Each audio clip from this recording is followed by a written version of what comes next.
Good morning, Dopey.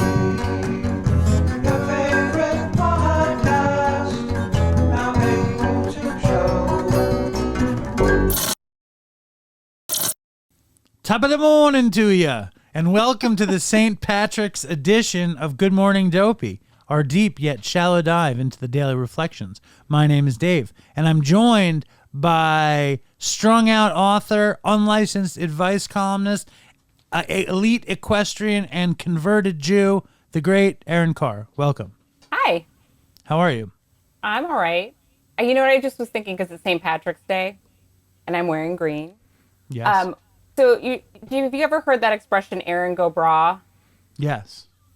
When I was a kid, people used to say make jokes out of it. Like Erin go bragh means like long live Ireland or something, because Erin, Ireland. And they would make jokes like, Erin go get a bra, Erin doesn't need a bra. Like all these stupid bra jokes when I was in elementary school. So I came to sort of I remember in elementary school, I didn't like St. Patrick's Day because it just became like a free-for-all making fun of my name. Nice. And my lack of breath. It's the gift that keeps on giving, right? It is. The trauma of St. Patrick's Day continues. And this is March 17th, and our topic is mysterious ways. Oh, So I like that. Can we connect those things together so far? Sure. Maybe not. Here we go. Out of every season of grief or suffering, when the hand of God seems heavy or even unjust, new lessons for living were learned, new resources of courage were uncovered, and that finally, inescapably, the conviction came that God does move in a mysterious way his wonders to perform. After losing my career, family, and health, I remained unconvinced that my way of life needed a second look. My drinking and other drug use were killing me, but I had never met a recovering person or an AA member. I thought I was destined to die alone and that I deserved it. At the peak of my despair, my infant son became critically ill with a rare disease. Doctors' efforts to help him proved useless. I redoubled my efforts to block my feelings, but now the alcohol had stopped working. I was left staring into God's eyes, begging for help. My introduction to AA came within days through an odd series of coincidences, and I have remained sober ever since. My son lived, and his disease is in remission. The entire episode convinced me of my powerlessness and the unmanageability of my life. Today, my son and I thank God for his intervention.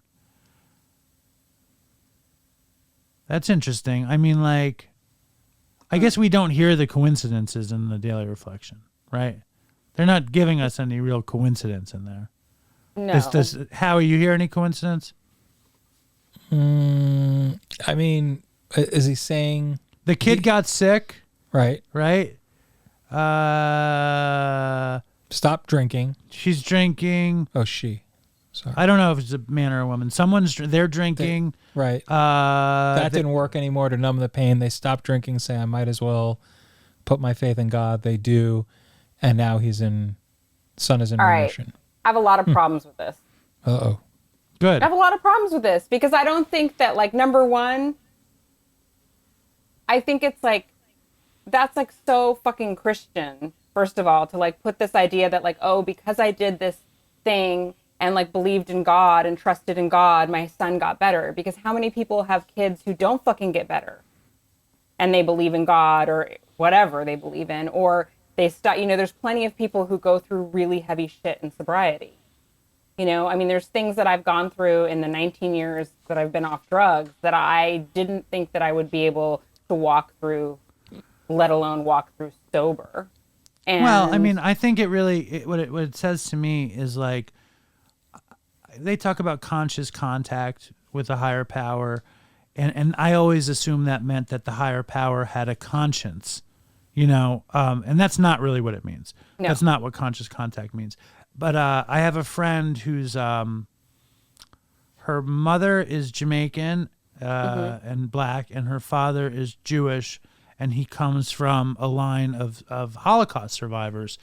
And he decided that there was no God if the Holocaust happened.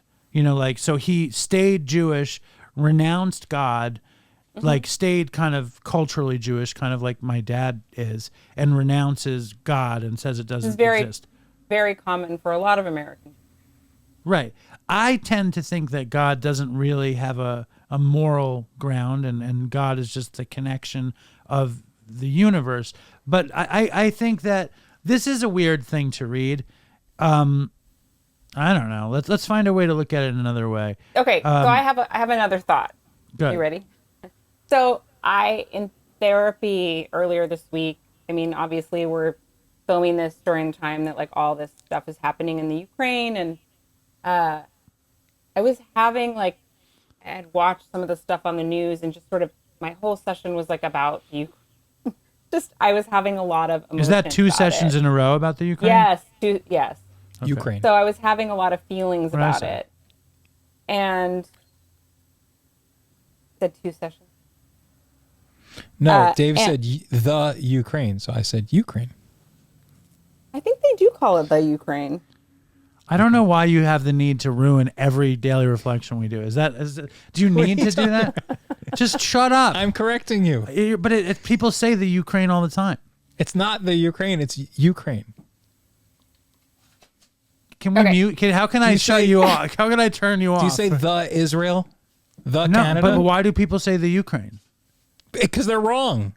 Okay, so they're wrong. Yes. You're 100% sure. Yes, it's just Ukraine. Okay, we were talking about Aaron's fucking therapy, and now I know, you're and then ruining it you with this interrupted with your Ukraine fucking shit. Now he Time has to out. look it up. Oh, 'cause he you know has what? OCD. Howie's right. Surprise, surprise. How Because do you know? the Ukraine is how Russians refer to it, because they're referring to it as a region of Russia. So it's deprecating to the Ukrainian people to call it the Ukraine.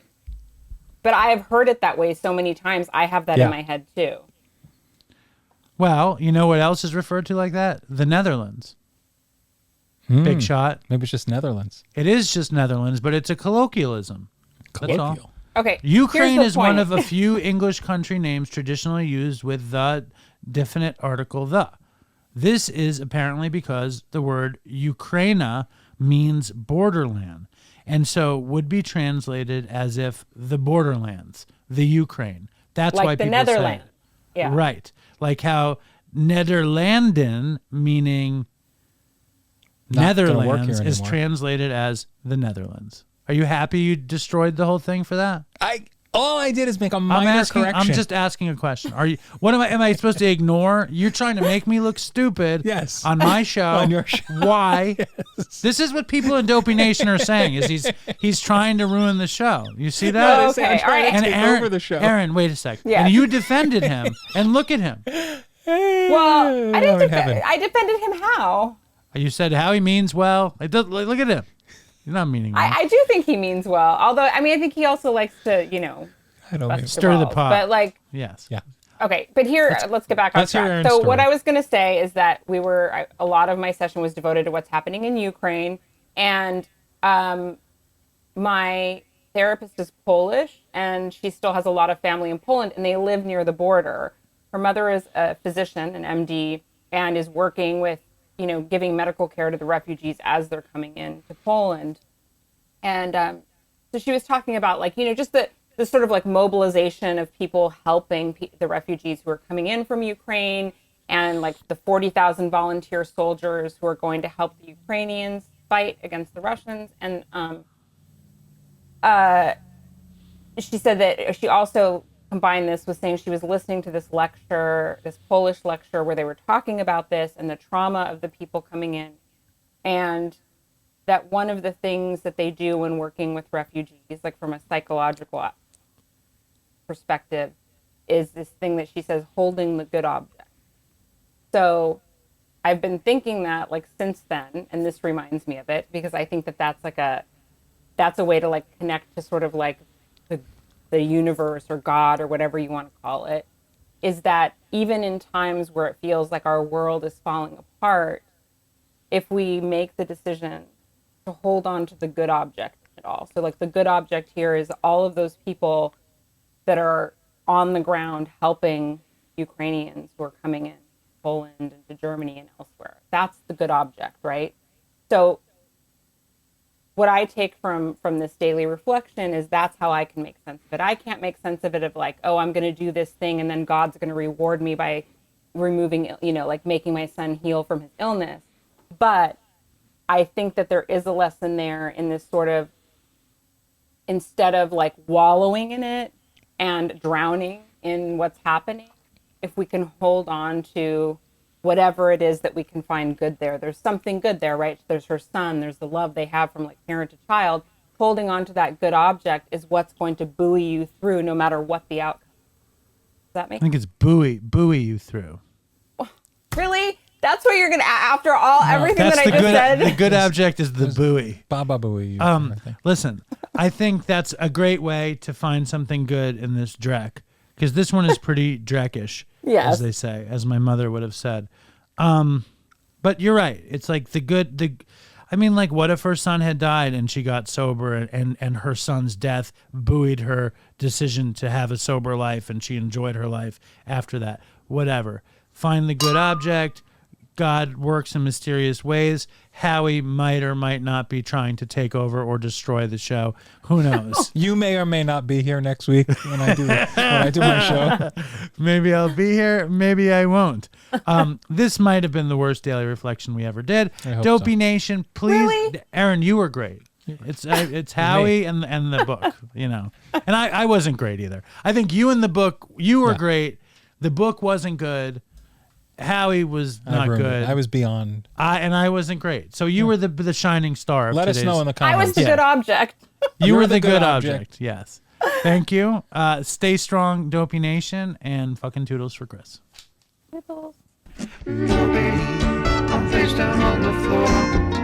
Dopey, please sir, can I have some more? Dopey.